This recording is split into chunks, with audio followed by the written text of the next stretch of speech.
Shalom, salam berkat dari kami untuk pendengar sekalian. Saat ini pendengar akan diberkati dengan program Hari Ini Harinya Tuhan bagian yang ke-8. Sebuah program rohani tentang doktrin Alkitab yang menolong kita untuk semakin tertanam dalam kebenaran firman dan bertumbuh dalam kemuliaan. Bersama hambanya, Pendeta Gilbert Lumendo, STH. Banyak orang merasa doktrin Alkitab sebagai sesuatu yang membingungkan. Tetapi tahukah saudara bahwa doktrin Alkitab intinya adalah memahami Alkitab dengan benar, dengan pemahaman yang sistematis, sehingga kita terus dapat tertanam di dalam kebenaran firman, sehingga kita terus bertumbuh di dalam kemuliaan Allah. Buka hati saudara sekalian untuk menerima berkat-berkat firman-Nya hari ini. Allah kita bukanlah Allah yang membingungkan anak-anaknya, karena Dia adalah Allah yang memberitahukan kepada kita segala hal yang perlu kita ketahui. Mungkin pertanyaan kita, apa sih yang Allah mau beritahukan buat kita? Hal-hal sederhana, misalnya selalu saya katakan gini, Allah beritahu kepada kita bagaimana agar kita kuat, ya kan? Kadangkala dalam banyak hal dalam hidup ini Tuhan tidak langsung kerjakan mujizat, tapi Dia tuntun kita bagaimana kita kuat. Karena selalu saya bilang bahwa mujizat itu pasti, dan concern Allah, tujuan Allah, hal yang paling mendasar dalam diri Allah bukan sekedar bagaimana mengerjakan mujizat, tapi bagaimana kita makin hari makin kuat, makin hari makin dewasa, makin hari makin mengerti kehendak Allah, makin hari makin berjalan di dalam jalan-jalannya Allah. Haleluya. Jadi yang pertama, Ia beritahukan kepada kita bagaimana agar kita dapat kuat. Yang kedua, bahkan Ia mau beritahukan bagaimana kita menempuh hari depan kita yang penuh harapan. Karena saudaraku yang kasih dalam Tuhan, Allah tidak pernah rancangkan hari depan yang gelap. Allah tidak pernah rancangan hari depan yang gagal. Bahkan ketika masa lalu kita gagal, bukan berarti hari depan kita akan gagal. Selalu saya katakan bahwa setan bisa saja coba hancurkan masa lalu kita, tapi dia tidak pernah berkuasa untuk menghancurkan hari depan kita. Karena kalau kita bertobat, Tuhan akan beritahu buat kita bagaimana kita menempuh hari depan yang penuh harapan. Dan yang ketiga, Ia juga mau beritahukan kepada kita keputusan-keputusan yang harus kita ambil dalam hidup ini. Karena kalau kita mau jujur, banyak kali kita gagal, banyak kali kita susah, banyak kali kita menderita, karena kita terlalu banyak ngambil keputusan berdasarkan kekuatan kita sendiri. Lalu kemudian kita lihat sendiri keputusan yang kita ambil bukanlah keputusan yang berkualitas. Nah, kalau saja kita mau dengar suara Tuhan, kalau saja kita mau ambil waktu tenang, teduh sama Tuhan, minta pimpinan Tuhan, ialah Tuhan yang bukan hanya memberitahu bagaimana agar kita kuat, bagaimana kita menjalani hari depan yang cemerlang, tapi Dia juga mau memberitahukan kepada kita keputusan-keputusan yang terbaik yang harus kita ambil dalam hidup kita. Dan yang keempat, Ia juga mau memberitahukan kita apa hal-hal yang menyenangkan hati Tuhan. Kadang-kala kita bingung, Tuhan, dalam keberadaan saya, di tengah masalah saya, kadang-kala saya cuma Tuhan berkati saya. Apa sih Tuhan yang Tuhan mau untuk saya dapat menyenangkan hati Tuhan? Kadang-kala Tuhan mau sederhana, Tuhan mau kita tersenyum, kadang-kala Tuhan mau kita bersuka cita, kadang-kala Tuhan mau kita ngampunin, kadang-kala Tuhan mau kita kuat, kadang-kala Tuhan mau supaya kita tetap melibatkan diri dalam pekerjaan Tuhan, kadang-kala Tuhan mau kita meninggalkan keegoisan kita dan karakter-karakter kita yang jelek. Nah, kalau Roh Kudus memberitahukan kepada kita segala hal yang Tuhan kehendaki untuk kita kerjakan, saudaraku yang kasih dalam Tuhan, saya percaya hari-hari kita menjadi hari-hari yang penuh pengharapan. Jalan kita makin hari makin naik, dan hidup kita makin hari makin menjadi berkat. Haleluya. Selamat datang dalam program kita hari ini, Harinya Tuhan, sebuah program rohani yang kembali mengingatkan kepada kita betapa pentingnya kita menjadikan firman Tuhan sebagai dasar keseharian hidup kita. Karena selama kita jadikan firman Tuhan sebagai dasar keseharian hidup kita, langkah-langkah ke depan kita penuh dengan kepastian, kemenangan, berkat, mujizat, dan perkara-perkara yang besar. Haleluya.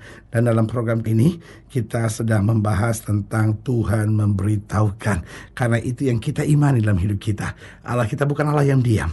Allah kita adalah Allah yang memberitahukan segala sesuatu kepada kita, sehingga jalan kita senantiasa menyenangkan hatinya. Haleluya. Nah, saudara yang kasih dalam Tuhan, dalam pembahasan kita tentang Tuhan memberitahukan, kita mau sama-sama belajar dari Yeremia pasal 11. Yeremia pasal 11 ayat yang ke-18. Yeremia 11 ayat 18 sampai 23, demikian firman Tuhan. Yeremia pasal 11 ayat 18 sampai 23, demikian firman Tuhan. di bawah judul perikop, nyawa Yeremia terancam di Anatot.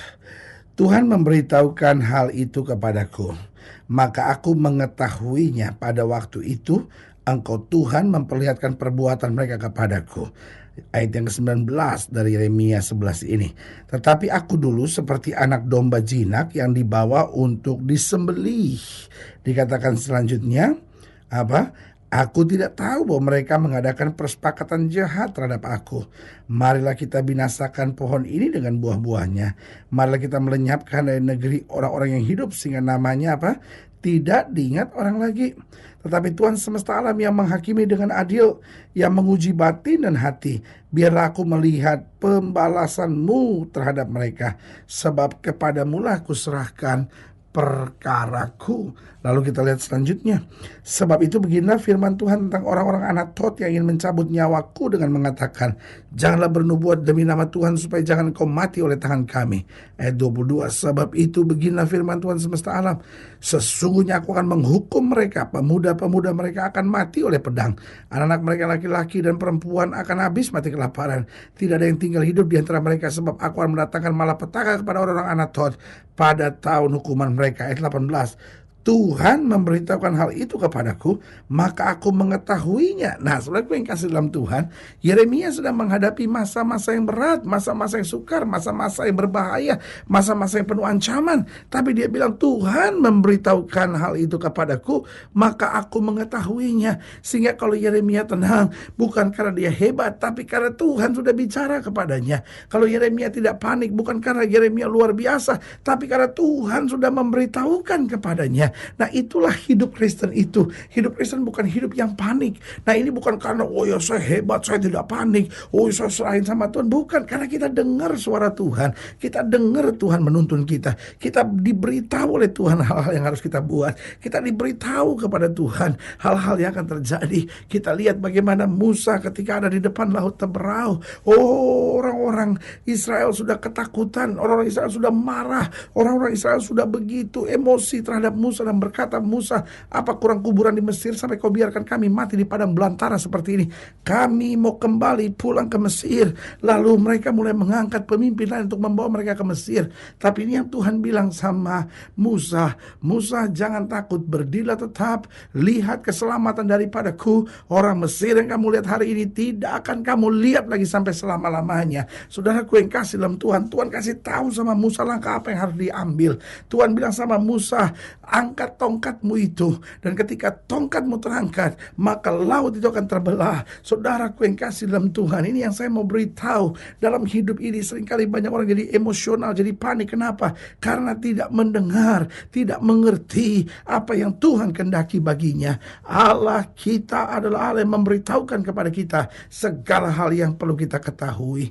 Pertanyaannya, bagaimana kita dapat mengerti hal-hal yang Tuhan ingin nyatakan buat kita?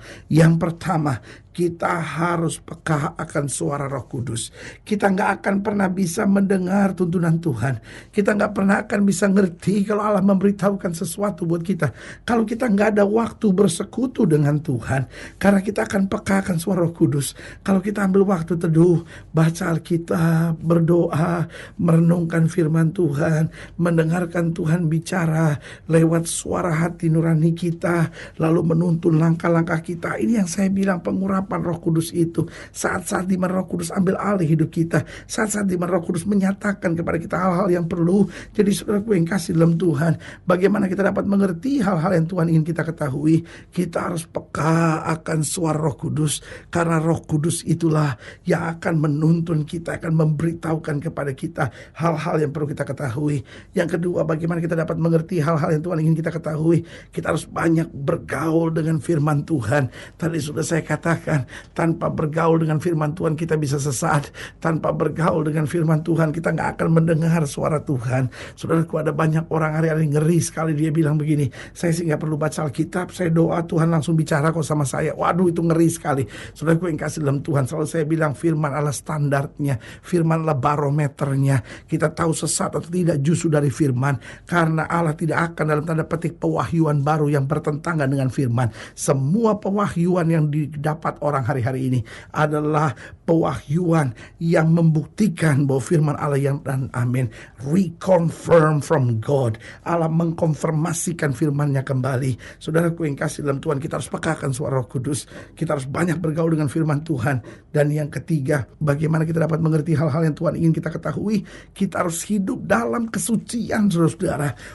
Kita nggak akan pernah bisa mendengar suara Tuhan kalau kita tetap mau hidup dalam dosa, kita mau hidup dalam kejahatan, kita mau hidup dalam kedendaman dan kepahitan. Nggak bisa. Karena itu ayo mari hidup dalam kesucian. Makanya setan ingin sekali sudah marah-marah. Setan ingin sekali kau dendam, ada dalam kepahitan. Karena dengan itu kau nggak bisa dengar suara Tuhan. Setan ingin sekali kau pacaran dengan orang yang tidak seiman, lakukan hubungan seks sebelum nikah, lakukan onani, masturbasi, nonton blue film. Tujuannya cuma sederhana, supaya saudara jadi orang Kristen yang bingung, yang nggak mengerti tuntunan Tuhan. Karena kalau kita hidup dalam kesucian, tuntunan Tuhan makin nyata dalam hidup kita. Dan yang keempat, bagaimana kita dapat mengerti hal-hal yang Tuhan ingin kita ketahui? Kita harus aktif dalam melayani Tuhan. Karena kita cari kerajaan Allah serta kebenaran terlebih dahulu, semuanya akan ditambahkan buat kita. Kita aktif dalam melayani Tuhan, maka Tuhan juga aktif dalam membungkus hidup kita di dalam terang kemuliaan-Nya. Sehingga hidup kita tidak terseret, hidup kita tidak jatuh, hidup kita tidak terombang-ambingkan, tapi hidup kita berjalan terus di dalam rencananya yang mulia. Haleluya. Saudaraku yang kasih dalam Tuhan, kita tidak sendiri. Tuhan mau memberitahukan hal-hal yang perlu bagi kita. Karena itu saudaraku yang kasih dalam Tuhan, jadikan Tuhan segalanya. Karena Dia adalah gunung batu kekuatan kita. Haleluya. Saudaraku yang kasih dalam Tuhan, jika saudara ingin dilayani lebih jauh, hubungi kami melalui telepon, hubungi kami melalui surat, kunjungi website kami. Karena kami ada untuk membawa Bapak Ibu Saudara senantiasa lebih dekat pada Tuhan dan mengalami kasih kuasa mujizat yang luar biasa. Haleluya. Secara khusus melalui program ini juga saya mau berdoa buat setiap saudara yang sakit, setiap saudara yang berbeban berat. Karena saya percaya bahwa bagi Allah tidak ada perkara yang mustahil. Nah, saudara-saudara yang ingin didoakan secara khusus, boleh taruh tangan kanan saudara di dada dan kita akan berdoa. Mari kita berdoa. Bapa, dalam nama Yesus, hamba doa buat yang sakit, hamba doa buat yang berbeban berat, hamba doa untuk setiap mereka yang taruh tangan kanannya di dada, karena butuh mujizat, karena butuh kesembuhan, karena butuh damai, ketenangan, kekuatan. Bahkan mungkin hari-hari sedang bingung, butuh Tuhan menuntun langkah-langkah mereka, butuh Tuhan mengarahkan keputusan-keputusan yang harus mereka ambil, butuh Tuhan memberikan kepastian untuk langkah-langkah di hari depan mereka. Bapa, hamba doa di dalam nama Yesus, Tuhan jamah, sehingga hari ini boleh menjadi hari kekuatan, hari kemenangan, hari mujizat, hari di mana kami dapat berkata terima kasih. Tuhan menuntun langkah kami setiap hari. Di dalam nama Yesus kami berdoa. Haleluya. Amin. Saudaraku yang kasih dalam Tuhan, kita sudah berdoa. Ingat, tidak pernah Allah lalai menepati janjinya. Inilah saatnya buat kita untuk bangkit, bersemangat, bersukacita dalam menghadapi segala perkara. Karena kita tahu Yesuslah penghiburan kita, Yesuslah sumber damai sejahtera kita, dan di dalam Yesus kita lebih daripada orang-orang yang menang. Doa saya menyertai saudara. Sampai berjumpa pada program berikut, dan jangan lupa jadikan hari ini harinya Tuhan. Haleluya.